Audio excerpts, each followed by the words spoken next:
A very good evening to one and all present here, friends, family, and colleagues, and not to forget colleagues from our regional centers who have joined us online. Before we commence the function today, some safety and general announcements during the event here at the Stein Auditorium. TERI is Health, Safety, and Environment Certified Organization. In case of any untoward incident like fire, safe evacuation is paramount. You are required to exit from this auditorium through the fire exit gate nearest to you without panic. In the event of a fire, fire marshals will take positions in the aisles and exit gates to help you to evacuate. There are 7 exit gates for this auditorium, 4 in the ground floor, right, left, and 2 main entrances, 1 exit in the stage, 2 exits in the balcony, which are also the entrances to the balcony. On behalf of TERI, I, Varun, I, Nimisha, we welcome you to the 22nd Darbari Seth Memorial Lecture. We are grateful to the members of the TERI Governing Council, Mr. Nitin Desai, Chairperson, Mr. Mahendra Singhi, Mr. Vijay Sharma, Mr. Nawaz H. Mirza, Mr. R. Mukundan, Mr. M.S. Unikrishnan, Ms. Irina Vittal, and Dr. Vibha Dhawan, Director General, for their support and blessings always. We are pleased to have with us Mr RK Singh, Honorable Minister, Power, New and Renewable Energy, Mr. Siddharth Sharma, Chief Executive Officer, Tata Trust, and all other dignitaries. We also have with us Mr. Nitin Desai, Chairperson, TERI Governing Council, and Dr. Vibha Dhawan, Director General, TERI. This lecture is organized by TERI every year in honor and memory of TERI's founder, Mr. Darbari Seth, a distinguished technocrat and industrialist who made corporate history in his glorious career expanding over 52 years. It was his vision and far-sightedness who laid down the strong foundations of TERI, which we stand on today.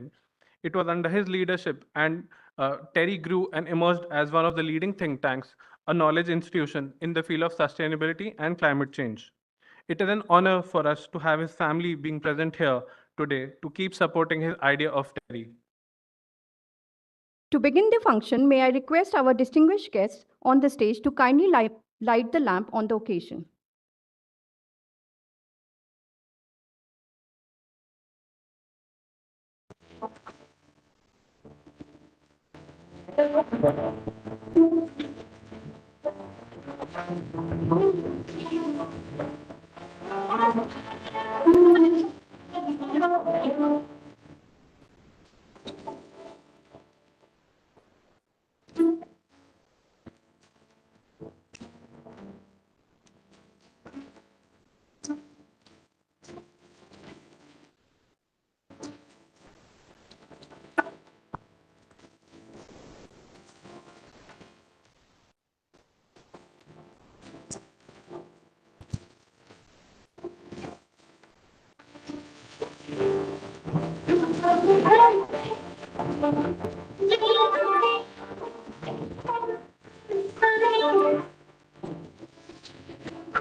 Request Dr. Dhawan to kindly welcome the Honorable Minister of Power, New and Renewable Energy, Shri RK Singh, with a small token of appreciation.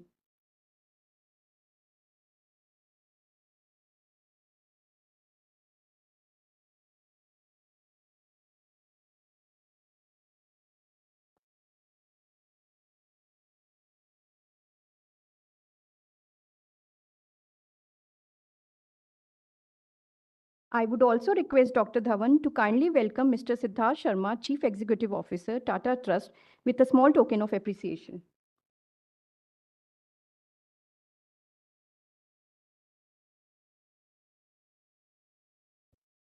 Thank you, Dr. Dhawan. May I now request Mr. Nitin Desai, Chairperson, TERI Governing Council, to kindly deliver the welcome address and share with us 50 years of TERI's legacy. Thank you. The mic is there as well.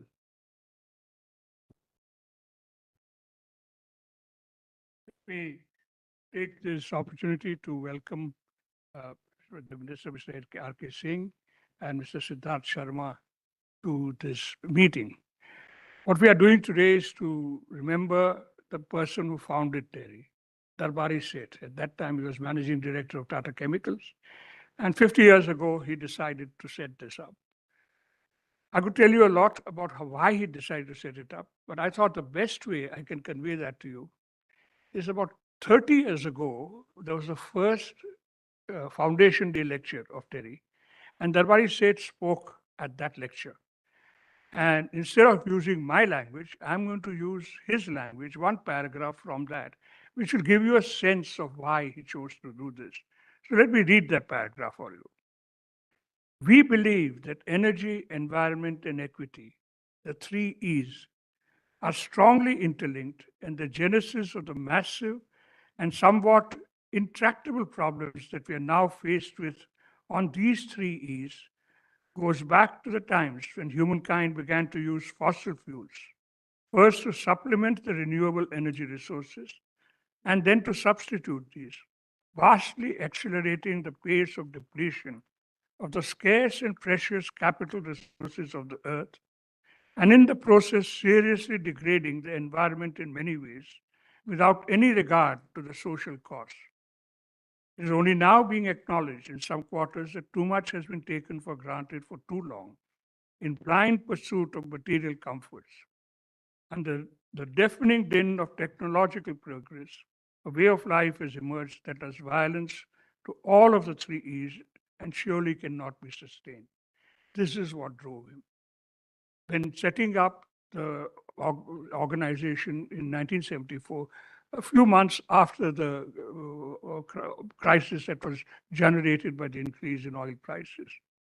And because of this motivation of Darbari Seth, I'm truly glad that we have with us Minister RK Singh, who's the Minister for Power and New and Renewable Energy Resources, which is at the very heart of the whole process of energy transition.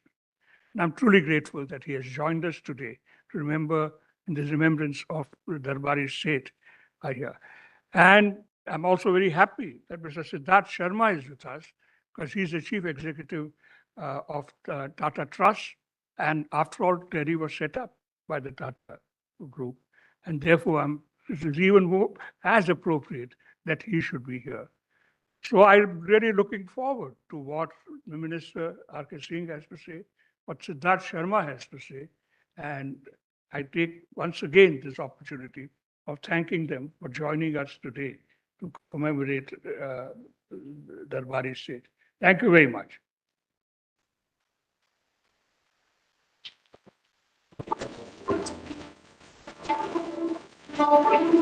Mr. Darbari Seth's first lecture from the foundation day. So moving on. As we all are celebrating TERI's 50 years, let us witness this journey through the short film that will be screened now.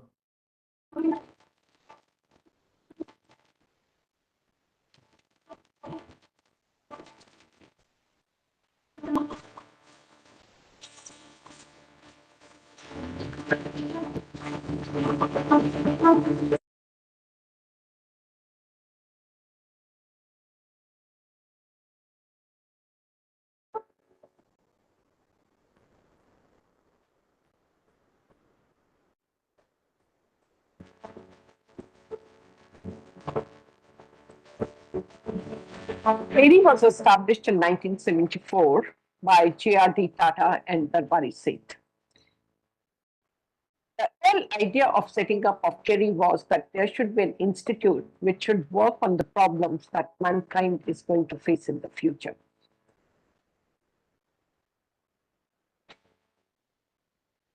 For 50 years, the Energy and Resources Institute has been at the forefront of India's sustainable development journey.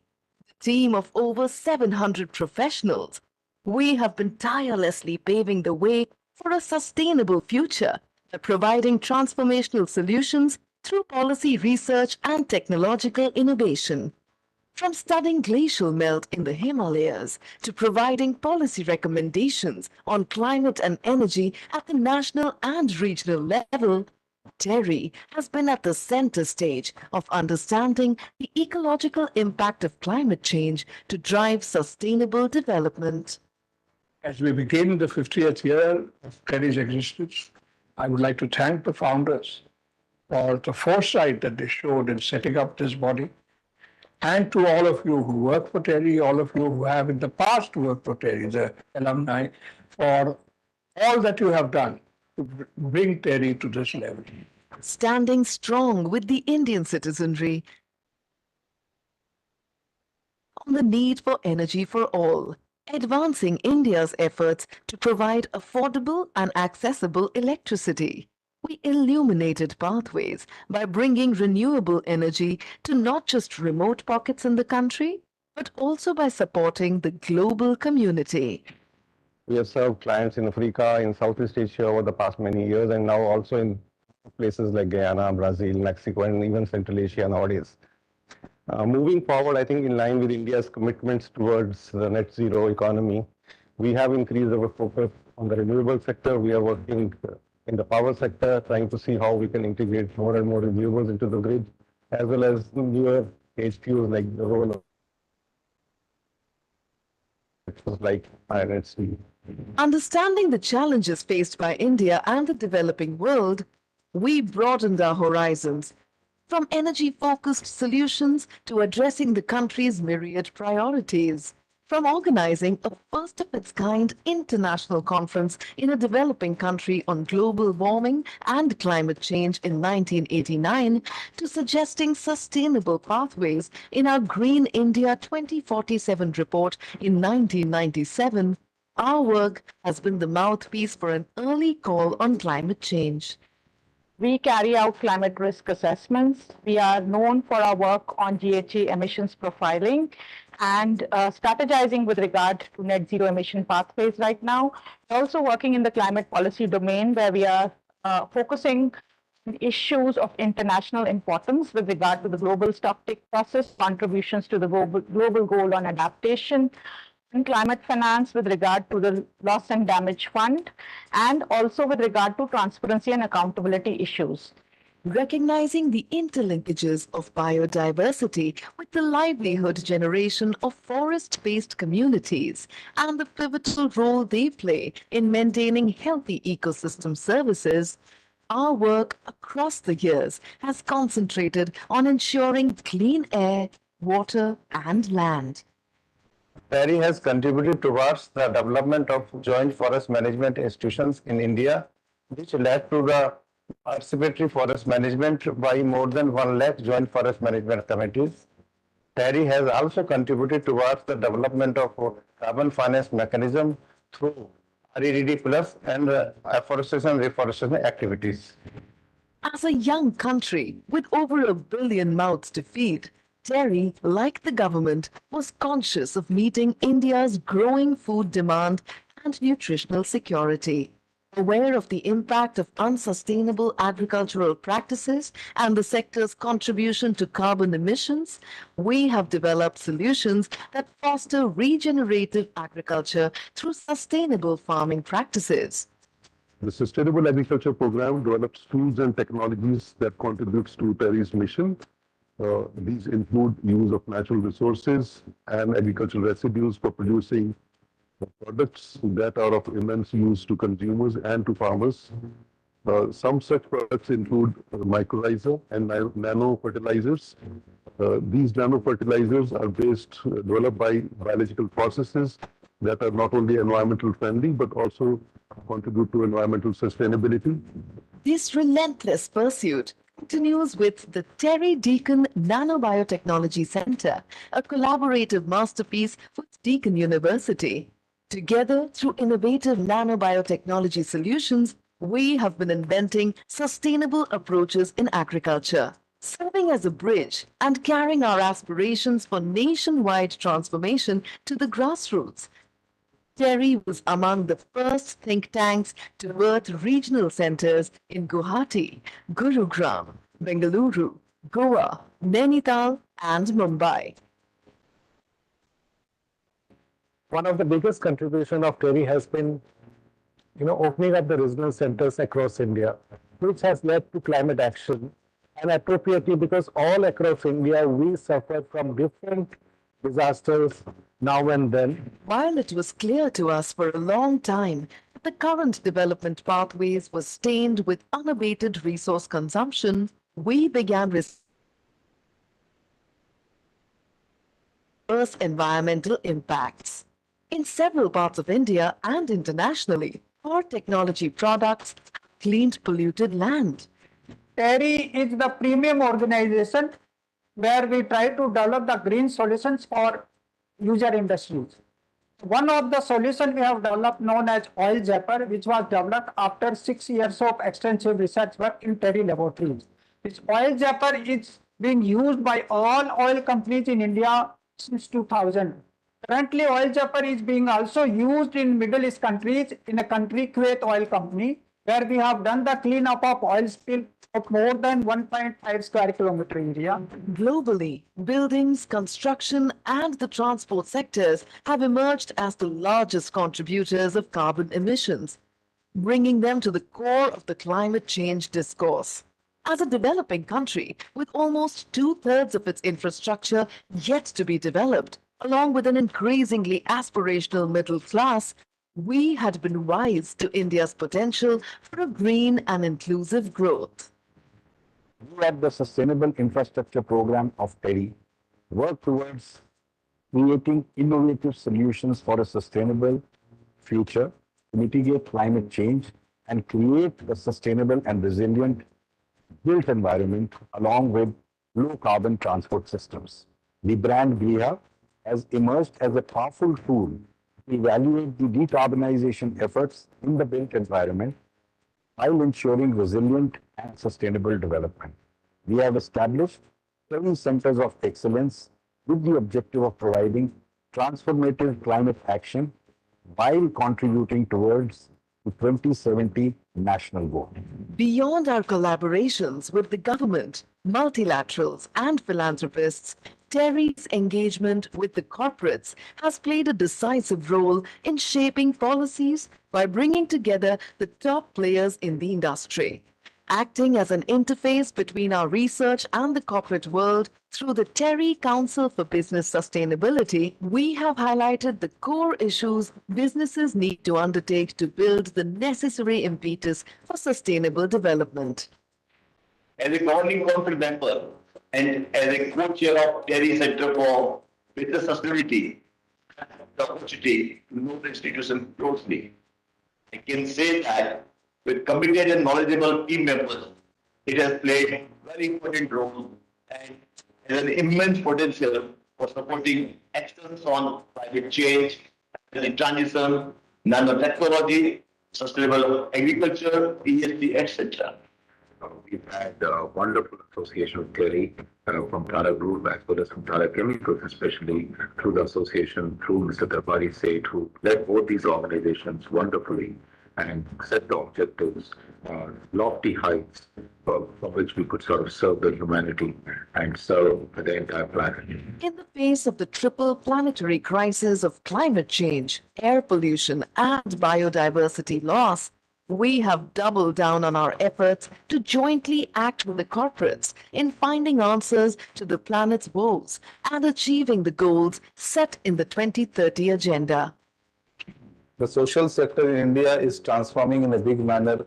TERI, in fact, with its overall strategy of engaging with the global governments, has addressed many solutions for village development program, for social development programs, largely addressing the social issues in form of achieving the sustainable development goals. In this context, we have devised several CSR programs, ESG programs, and that is leading to several solutions in form of addressing clean energy issues, meeting the climate goals, and achieving several sustainable development goals. While policy research, technology innovation, and advocacy remained the foundations on which we built our legacy, igniting young minds and nurturing them to be the architects of a sustainable future became our anchor. TERI believes in the power of youth. And it is this belief that is taking it forward to reach out to schools and colleges across the country in a bid to create environment awareness. Through the TERI School of Advanced Studies, our academic arm, and our flagship initiatives such as the World Sustainable Development Summit and Green Olympiad, our commitment to the youth to address their concerns and amplify their voices has been among our top priorities. TERI has played a legendary role in addressing the challenges related to sustainability. TERI SAS, which is a unique organization promoted by TERI for imparting education related to sustainable development and produce leaders who can ensure ecological and environmental security, improving quality of life of people with judicious use of energy and resources. From a small one-room office to a premier think tank, for the past 5 decades, TERI has fanned the winds of positive change. Now embarking on the next leg of our journey, having spearheaded global sustainability discourse in India, our aim is to constantly raise the bar to accelerate India's transition to a safer and more sustainable future. With the last 50 years teaching us the urgency of raising ambition and pushing frontiers for meaningful action, it is what we do now to create a safer planet for all that will make our words count.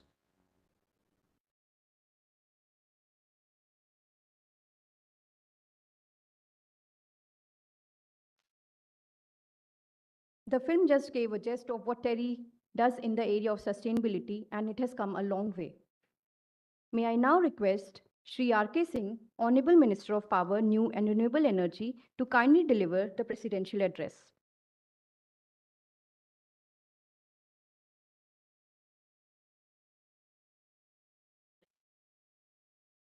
Mr. Nitin Desai, the Chairman of the Governing Council of TERI, Mr. Siddharth Sharma, the Chief Executive Officer of Tata Trusts, Srimati Bijwa Dhanji, the Director General of TERI, ladies and gentlemen. Can you imagine somebody in 1974 thinking about climate change and setting up an institution on that? At that point of time, there were many naysayers. There were many people who would have disputed the very idea that, the global warming was happening. In fact, you had people disputing whether global warming was happening as late as 3 or 4 years ago, or 5 years ago. You had presidents disputing that, whether global warming is a myth or a reality. But in 1974, that was the vision of the person we remember today, Mr. Darbari Seth. Of course, he set up Tata Chemicals, he headed a number of Tata enterprises, but what he will be remembered for is this, because this is something which he did for the planet, not for any company, and at that point of time. And the organization which he founded has grown, it has credibility around the world. It spans the total spectrum of issues which affect sustainability of our planet, whether it is water, whether it is energy, whether it is buildings, whether it is agriculture, the entire gamut. You saw the presentation. And it has done it well. So it has earned a reputation for probity and a reputation for some publications you can rely upon. That's what it has done. And I believe that this is one of the very few institutions which are known around the world in the field of energy and climate change, and whose voice is heard. Now, beginning from the, starting from that, the unique position which TERI enjoys, starting from that, I come to what I want to say.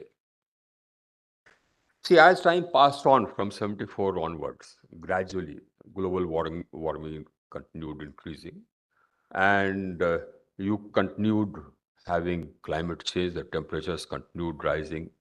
You have now more and more often concrete evidence of the climate changing, of the global warming. And now I believe that there are very few naysayers around the world, very few people who will actually contest the truth that actually global warming is real and that global warming is a threat. Now, nobody does that. And this has led to the world also taking action. You have the United Nations Framework Convention on Climate Change. You have the Conference of Parties every year. Under that, you have different nations making pledges called NDCs, nationally determined contributions, about what they will do to reduce their emissions. So so we had one COP in Sharm el Sheikh. Now we'll have another in the UAE. So this happens every year, and different countries make pledges. And the pledges, of course, are about the actions they will take. The pledges are also regarding financing. The pledges are also regarding transfer of technology, etc., the whole gamut. Is it working? That's a question. And that's a real question, whether it is working.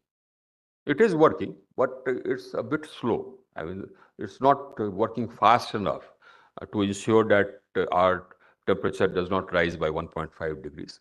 But we'll probably, I don't think that we'll be able to limit the global rise in temperature by 1.5 degrees. But we can, if we are sincere, limit the global rise in temperature by 2 degrees. Where are we as a country? Now, our per capita emissions, now I'll come to the discourse. You see, our per capita emissions are 1/3 of the global average. We emit 2.919 tons per year per person. The global average is 6.7 or 6.8 tons. So we are 1/3 of the global average. Our per capita emissions are one of the lowest in the world. But despite that, the developed countries have been, had been pushing, except for the past 3-4 years when we changed the discourse, had been putting pressure on India that, and the large countries like India and China, they must reduce their emissions, etc., etc. They would talk about that. They would talk about, phasing out coal. They would not talk about phasing out gas, natural gas. They would not talk about phasing out shale or, other fossil fuels. They'll talk about coal. That was the narrative, that we need to take action. And their per capita emissions remained 3 times, 4 times the world average. Our per capita emissions are 1/3 the world average. Their per capita emissions are 3 or 4 times the world average. That is what narrative does. That is what discourse does. So the narrative was on, what total emissions the country sort of has. That's the narrative. But I just told you what our per capita emissions are. And what we have done is again simply amazing. We had pledged that by 2030 we'll have 40% of our capacity come from non-fossil fuels. We achieved that 9 years in advance. We achieved that in 2021. Today, 43% of my capacity is non-fossil. 43%. And no other country has added renewables at a pace which I have. And now the world doesn't talk to me. I mean, the developed countries don't talk to me because I put them on the defensive, the rate at which I have transitioned. We had pledged in 2015 in COP21 in Paris that by 2030 we'll reduce our emissions intensity by 33%. We did this by 2022, that again 8 years in advance. And so in Glasgow, we upped our ambitions. And now we said that by 2030, we'll have 50% of our capacity coming from non-fossils, from renewables. And actually by 2030, I will have 65% of my capacity coming from non-fossils. I already have, as I said, 100. So I'll be way beyond that. And similarly, we have pledged that by 2030, we'll reduce our emissions intensity by 45%. We'll achieve that also well before time. Today, my established capacity of non-fossils is 183 gigawatts, 183,000 megawatts. My total installed capacity is about 423,000 megawatts. Out of that, 183,000 is non-fossil.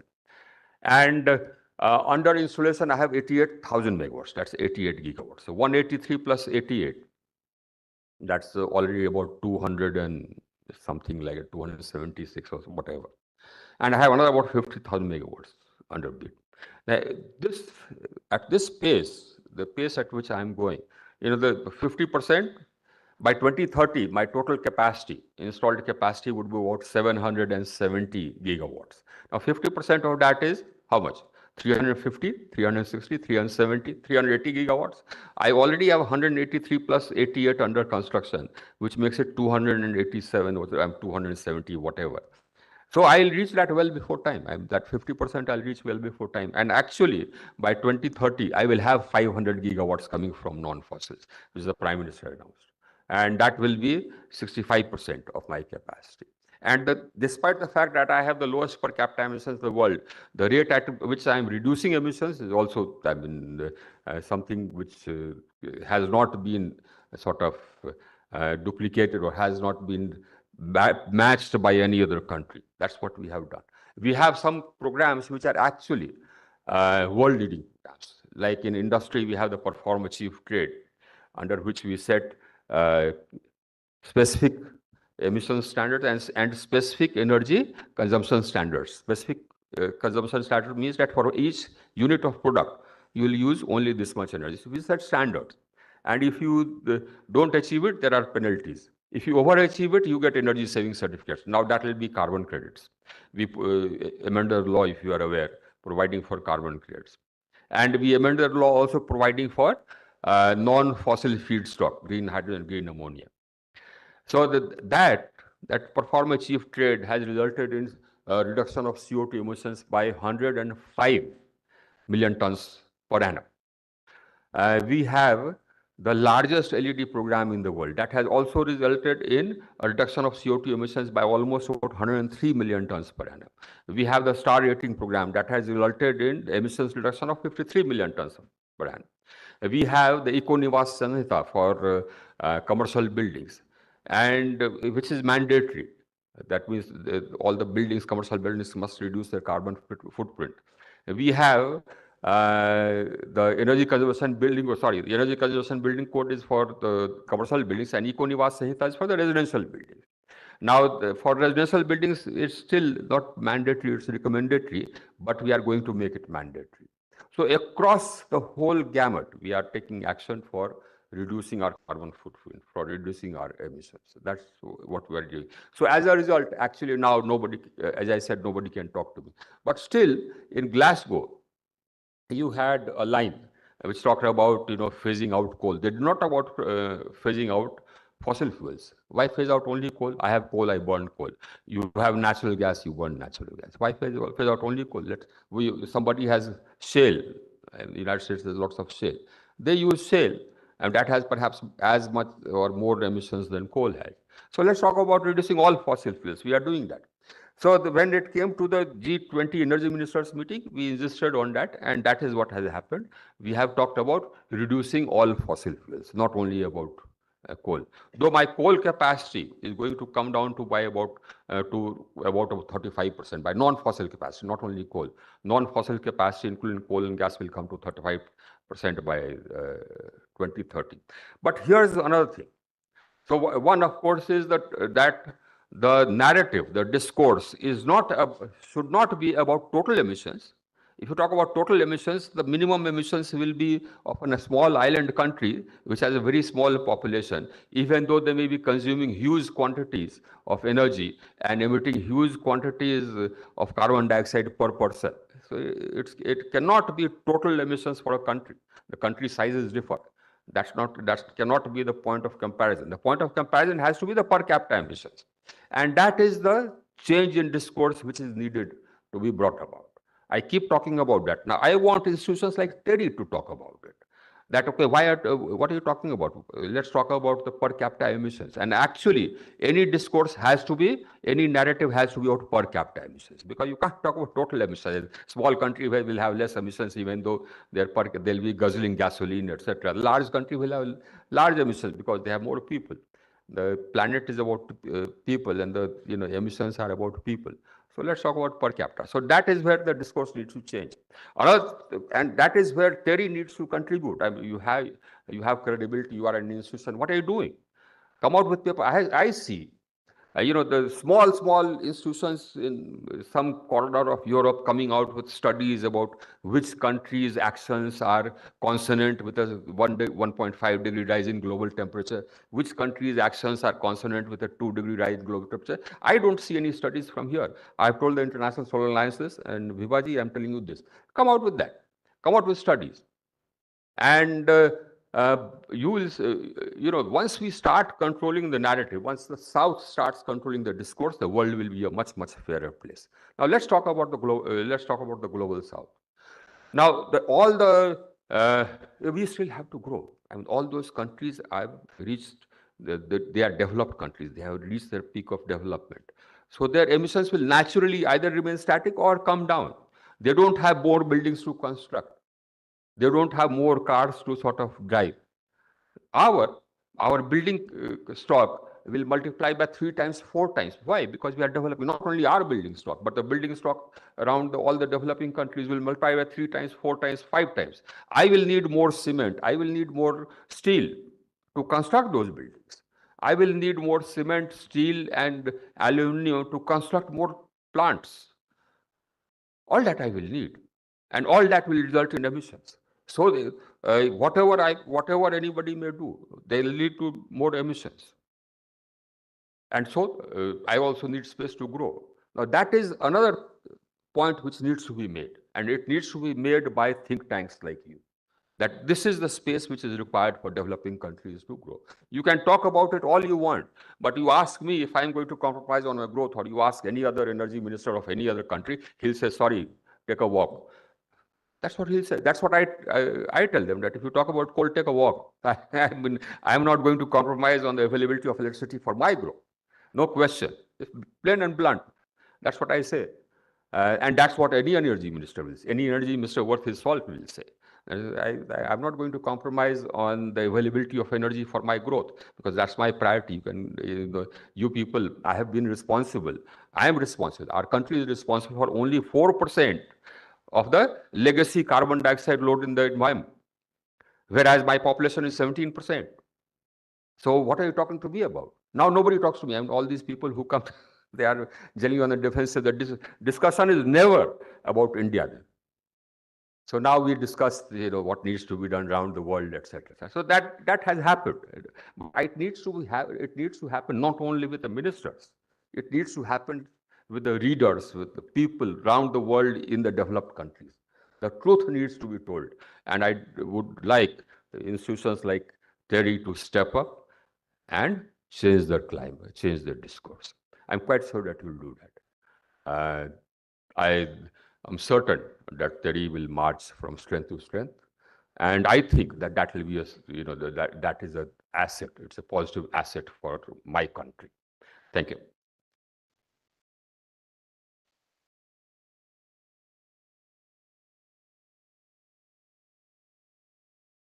Thank you, sir, for your inspiring and stimulating words.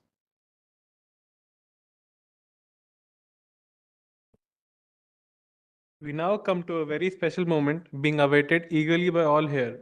The felicitation of TERI colleagues who have completed 10 years of their service with TERI, and the roll of honor for the year 2022 and 23. This is a momentous occasion that reminds us the profound impact an individual can have on the organization's growth and success. Let us begin by acknowledging the significance of this milestone. 20 years is not just a number. It represents 2 decades of unwavering commitment, dedication, and loyalty.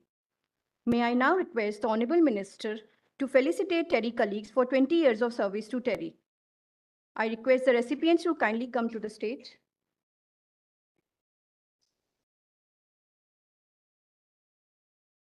I request the Honorable Minister to kindly head ahead. We have Mr. D. Nagesh.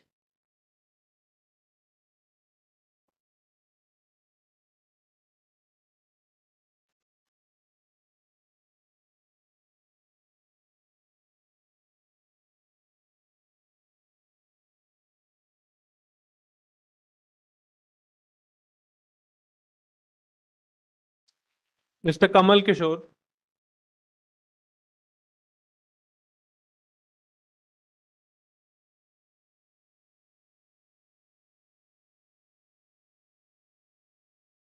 Mr. Ritesh Kumar Jha,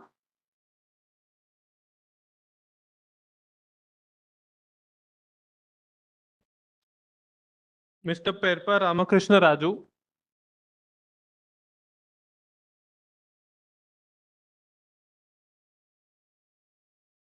Mr. Rajiv Sharma,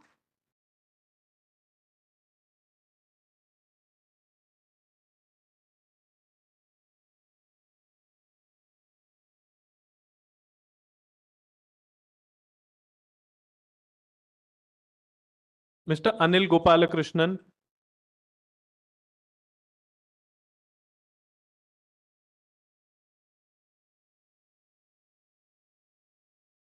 Mr. Sri Chand,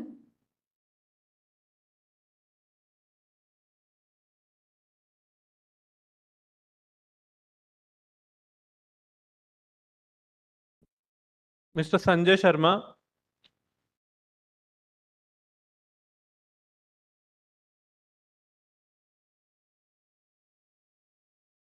Ms. VB Sunita,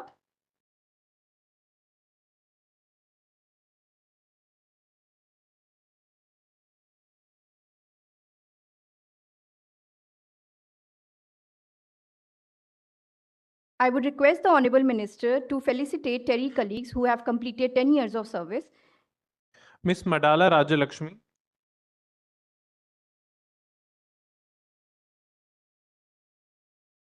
Mr. Mrityunjay Mohanty,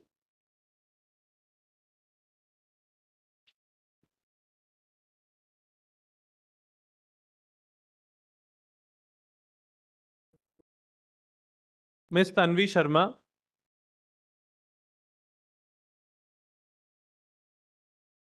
Dr. Subhashish Das,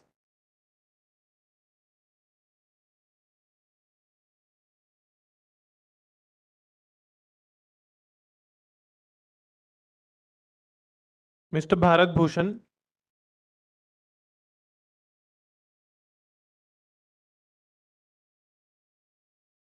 Mr. Mukesh Kumar,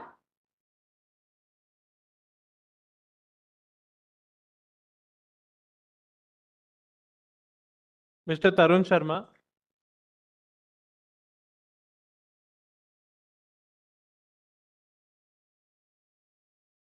Mr. Bidyam Subba,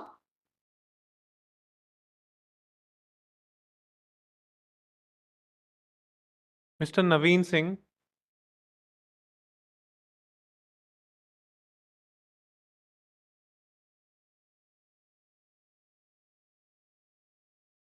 Dr. Raj Kishore Kapardar,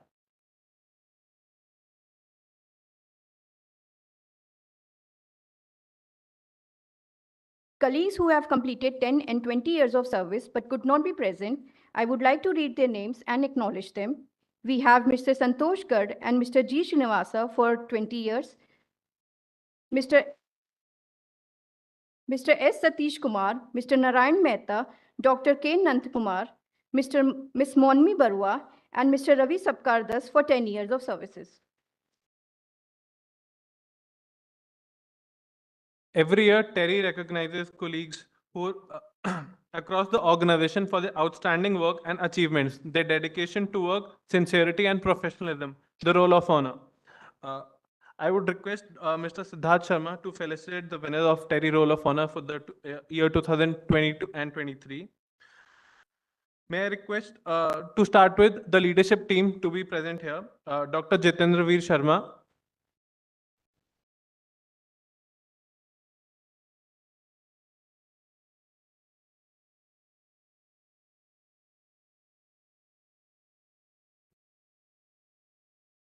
Mr. Sanjay Seth,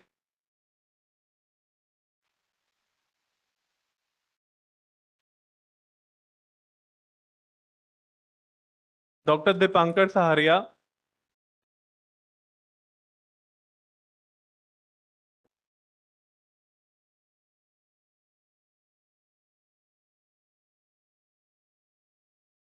Ms. Suruchi Barwal,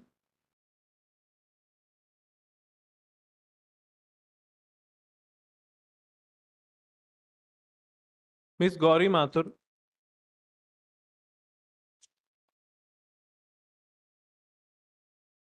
Next are the TERI professionals from various divisions and areas for their role of honor.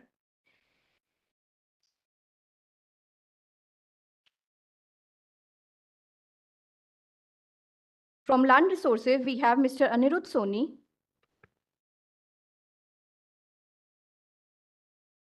Mr. Rachit Kumar.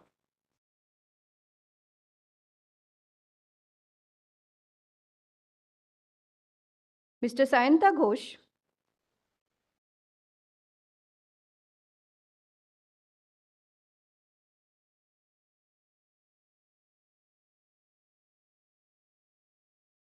Mr. Pranjul Chauhan.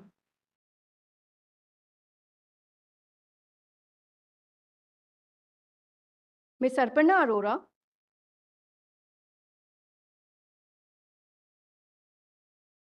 From Electricity and Renewables,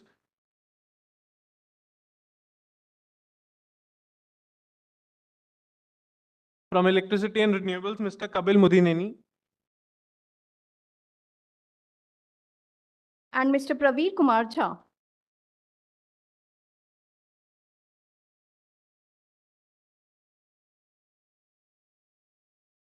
From Environmental and Industrial Biotechnology Division, Dr. Veeranna Channa Shettar.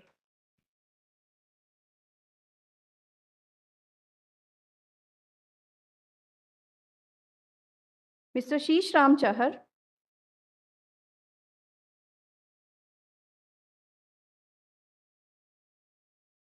Mr. C. Paul Jayasilan.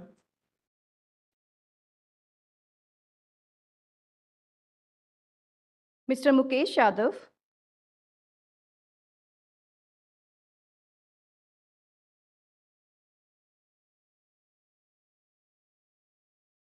Ms. Shweta Gautam.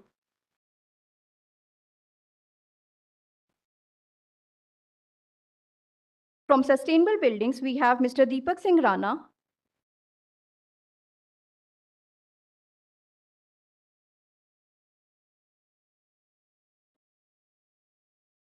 Ms. Akriti Sajdeva.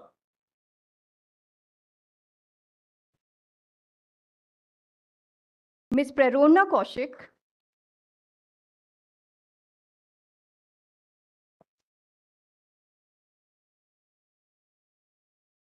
From Sustainable Development and Outreach, Mr. John Andrews.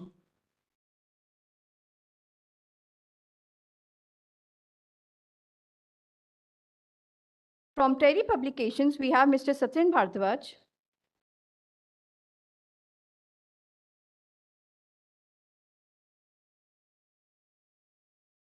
And Mr. Sumit Bansal.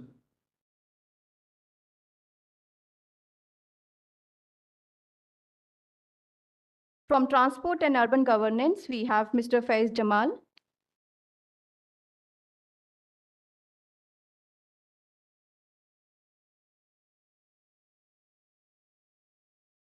And Ms. Shireen Pandita.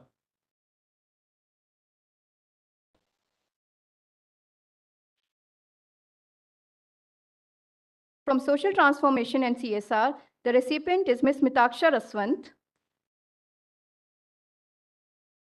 And Mr. Arun Kumar. From Knowledge Resource Center, Ms. N. Deepa.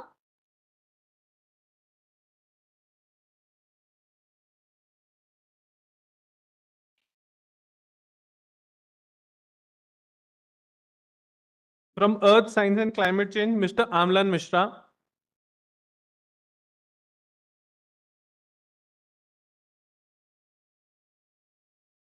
And Mr. Santosh Kumar Muriki.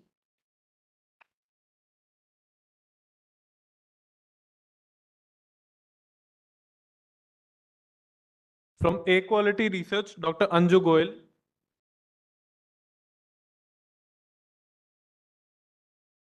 From Energy Assessment and Modeling, Dr. Saswata Chaudhary.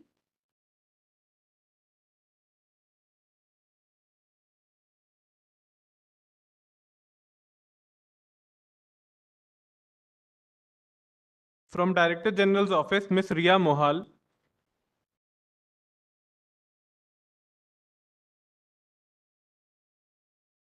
From Industrial Energy Efficiency, Mr. Kapil Sunil Thul.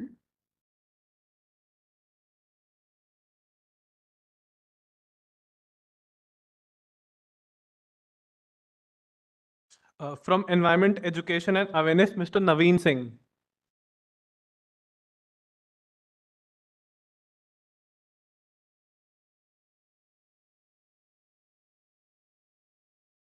Congratulations to all the winners. Let's give them a big round of applause.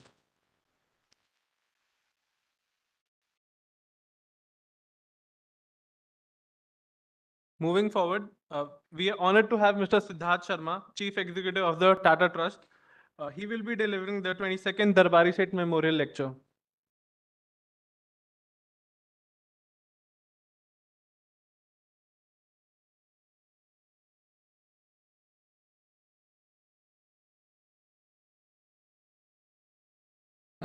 Before I begin, I'd like to thank the Honorable Minister for a very illuminating talk that he gave. And when he spoke about the double standards of the global North versus the global South. So before I start, I know what he's saying because in my previous assignment, I was the Group Chief Sustainability Officer for the Tata Group. And when we talk about us being the 5th largest economy in the world today, the global North tells us that your per capita incomes are exceedingly low. So what are you talking about being the 5th largest economy in the world? When we talk about greenhouse gas emissions, and we say, as the minister was saying, that you are 1/3 of the global average even now, amongst the lowest, they say it's absolute emissions that matter. So you see how the discourse is shaped and framed. Hon'ble Minister of Power, Shri R K Singh, Nitin Desai, Chairman TERI, Mrs. Vibha Dhawan, DG TERI, distinguished guests, ladies and gentlemen. It is indeed an honor for me to be here today, delivering the Darbari Seth Memorial Lecture on the occasion of the 50th anniversary of TERI. I intend to speak in some measure today about Darbari Seth, whose life and contributions we honor, about TERI, one of the several top-notch institutions that the Tatas have incubated over the years, as also about quintessential Tata values, which have guided our ecosystem for more than 150 years and engendered an insatiable quest for excellence and integrity in everything that the Tatas do. Darbari Seth was a man of many parts, so aptly described in the book Salt of the Earth, and I quote, Darbari began his career in Tata Chemicals as an engineer and matured into a technocrat. He would become a whole lot more as time went by, educating himself about finance and its intricacies, understanding the need to protect the environment, becoming a champion of energy conservation, and not least, blossoming into an extraordinary leader who could, through sheer force of personality, get his men to move mountains, unquote. It is this defining interest in energy and energy conservation and environmental sustainability, much before this became the existential issue of our times, that made him take the lead in Tata Chemicals contributing 10 million rupees as seed money to set up the Tata Energy Research Institute in 1974, what we now know as the Energy Research Institute. Men like him leave behind enduring legacies that define them, as also uplift the generations that follow. My heartfelt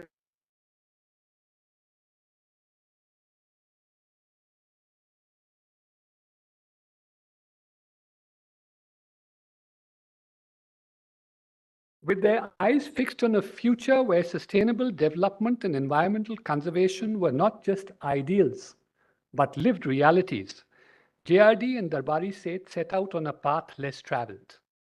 TERI, the institution they founded, and which will forever be associated with them, has grown from humble beginnings into a globally renowned institution at the forefront of sustainable development and environmental research. Over time, TERI has expanded its research scope to include biotechnology and natural resource management, taking pioneering steps in addressing climate change. As its expertise has grown, so has its ambition to drive change on a global scale. Over the years, TERI has expanded its reach in India and abroad. Foraying into the field of education, TERI established the TERI School of Advanced Studies in 1998.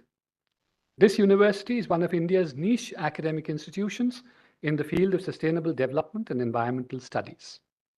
Through the years, TERI has undertaken numerous policy research and consultancy assignments for the government, international organizations, and the industry. In spite of these impressive achievements, I strongly feel, however, that the journey has only begun. As TERI stands at the threshold of a new era, the challenges are more pressing than ever. Yet, TERI's history reminds us that even in the face of adversity, we have the power to effect change. While TERI's mission remains as relevant today as it was 5 decades ago, they must continue to push the boundaries of knowledge, drive transformative change, and advocate for policies that foster sustainable development. The story of TERI is not just a chronicle of milestones and achievements, but a journey that represents hope, resilience, and determination. Today, as we look back on TERI's history, we see a tapestry woven with threads of innovation, collaboration, and impact. We see a community of researchers, scientists, policymakers, and change makers who have dedicated their lives towards creating a sustainable and equitable future. That sustainable and equitable future envisages a just energy transition, a collaborative effort on a scale possibly never seen before between the global south and the global north, both in terms of transfer of technology and financial flows. India, even though we are at the lower end of the scale, as I spoke about, as the Honorable Minister spoke about, in terms of per capita greenhouse gas emissions, has committed to a net zero by 2070 aspiration. As per our updated NDCs, India now stands committed to reducing the emissions intensity of our GDP by 45% by 2030 from 2005 levels, and achieve about 50% cumulative electric power installed capacity from non-fossil fuel-based energy resources by 2030. The NDC also takes forward the Honorable Prime Minister's vision of sustainable lifestyles and climate justice to protect the poor and vulnerable from adverse impacts of climate change. The Tata Group, as a responsible partner, as always, in national development, has committed to a net zero aspiration by 2045, riding on the pillars of deep decarbonization, pioneering circular economies, and preserving nature and biodiversity. We are well aware that the climate crisis has arrived at India as also the world's doorstep, and it is here to stay. While the agricultural economy and smallholder farmers are at the center of this crisis, we are also home to the most vulnerable climate urban centers. It is imperative that we achieve resilience in the face of both environmental and economic challenges. Economic resilience needs to go hand in hand with climate resilience. What this means is that now, more than ever, markets have a critical role to play in shaping the future of India's economy. The need for cross-sectoral collaboration between academia, the private sector, civil society, and the state has never been greater than today. India's response to climate change has major repercussions both domestically and globally. Climate change impacts have the potential to push 45 million people back into poverty in India. At the same time, the world cannot possibly remain below the 2-degree threshold for increased global warming if India does not follow a low-carbon growth path. While India has become a world leader in promoting policies and practices to address climate change, mitigation of risks cannot rest with the state alone.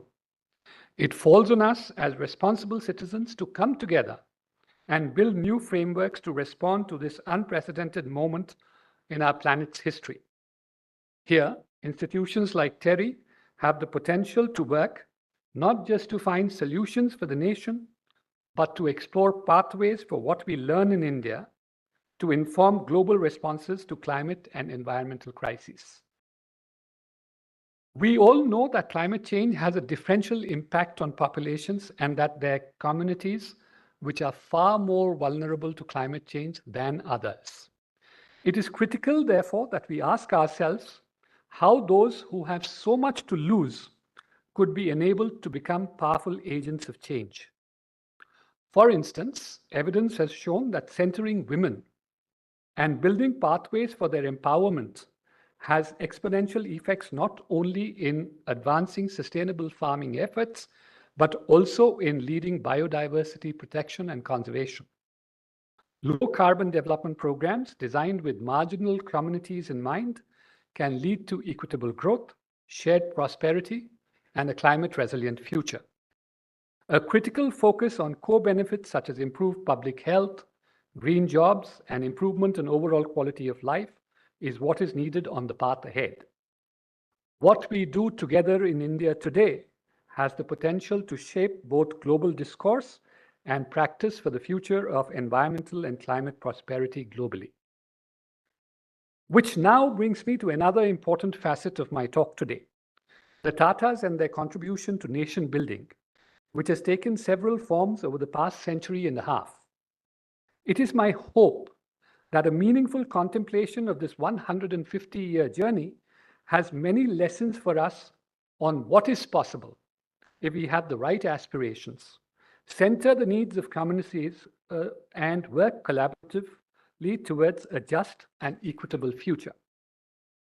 I have always maintained that as an industrial enterprise and as an ecosystem comprising the Tata Trusts at the apex, Tata Sons as a holding and investment company, and our 29 publicly listed listed companies, the influence of the Tatas in nation building through setting up institutes of national eminence has been unparalleled over the years. The Tata Institute of Fundamental Research, the Tata Institute of Social Sciences, the Tata Memorial Hospital, the Tata Medical Center, the National Center for Performing Arts, the Indian Institute of Science, Bengaluru, are living testimony to what I am saying today. The trusts have recently incubated the Tata Institute of Genetics and Society, are collaborating with the Government of India on the Tata Indian Institute of Skills with campuses planned in Mumbai and Ahmedabad, and have partnered with leading industrialists and philanthropies to incubate the India Climate Collaborative. As all of you are aware, the Tata Trusts, working together with Tata Sons and the rest of our ecosystem, contributed to the national effort against COVID by bringing in technology, innovation, research and development, and financial resource to the table when it mattered most to the nation. Again, to mention just one national level initiative, the Tata Trusts have been at the forefront of the cancer care continuum in India and have collaborated with various state governments, particularly the government of Assam, in setting up state-of-the-art cancer hospitals and facilities at affordable prices for the general citizenry. These centers follow the treatment guidelines and pathways of the National Cancer Grid. The endeavor is to use data in new ways to establish uniform standards of patient care, provide specialized oncology training, and facilitate collaborative research to improve health outcomes. Which brings me to a central point of discourse and inquiry. What has prompted the Tatas to do our bit for nation building since 1868, when we were founded, and in a manner which possibly no one else in the private sector has? As a proud representative of the Tata ecosystem standing before you today, I would like to throw some light on the unique DNA that the founders bequeathed to the group and which has been the moral underpinning for the culture of ethics, integrity, honesty, and transparency running across the group for more than 150 years now. It is this DNA that has given us our resilience, our longevity, our distinctiveness, our pride, and an almost endless supply of outstanding leaders like the one we honor today. Recounting the philosophy of the Tata Group, I can do no better than quote our founder Jamsetji Tata, who said, and I quote, in a free enterprise, the community is not just another stakeholder in business, but is in fact the very purpose of its existence, unquote.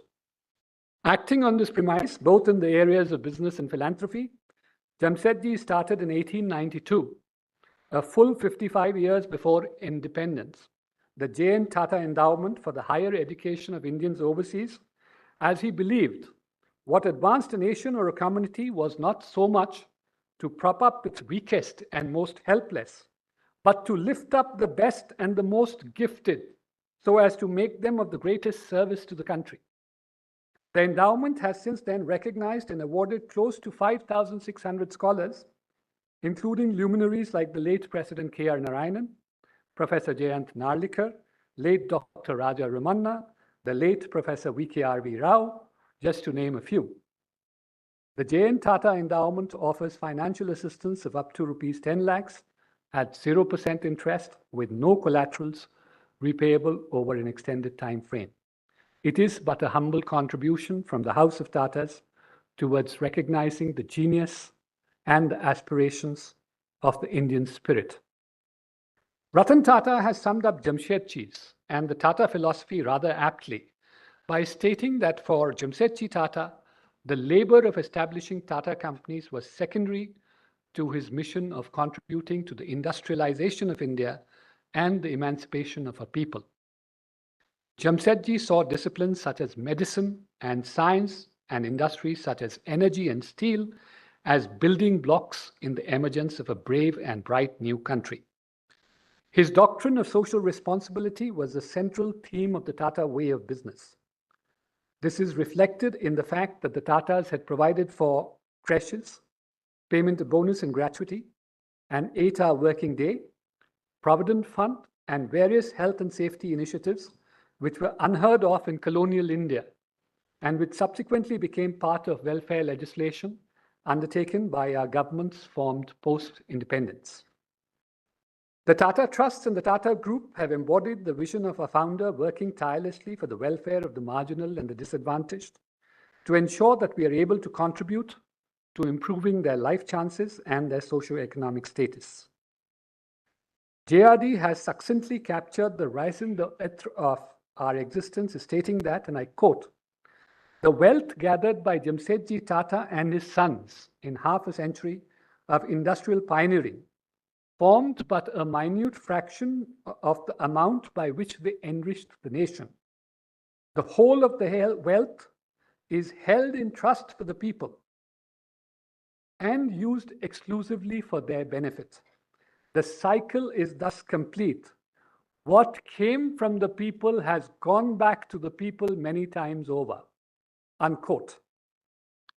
To me, therefore, the Tatas represent one of the finest examples of a distributive model of wealth and not an accumulative one. A model where a substantial portion of the profits of businesses are shared with the communities from which they are derived in the form of numerous welfare initiatives.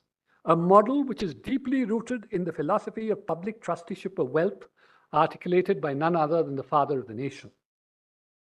I am sure all of us, within and outside this room, are agreed that we have made great progress in all areas since attaining independence. Our digital public infrastructure is an example today for the rest of the world. Rising growth rates since the advent of